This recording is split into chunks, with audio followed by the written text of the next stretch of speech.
Anche i viadotti bellunesi di Ponte nelle Alpi e Rio Salere lungo l'autostrada A27 sotto la lente della Procura della Repubblica di Avellino, che sta indagando sull'adeguatezza degli ancoraggi dei nuovi parapetti installati da Autostrade per l'Italia.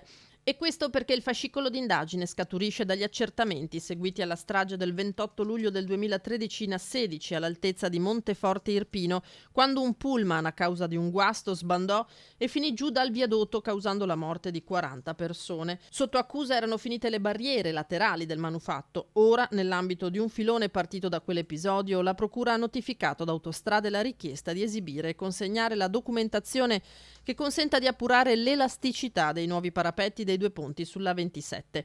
In una nota la società autostradale, che fa parte del gruppo Atlantia, guidato dalla famiglia Benetton di Ponzano Veneto, già chiarisce piena sicurezza e totale regolarità dell'opera viaria. Quello che si è verificato in Irpinia è a tutt'oggi il più grave incidente stradale in Italia per numero di vittime.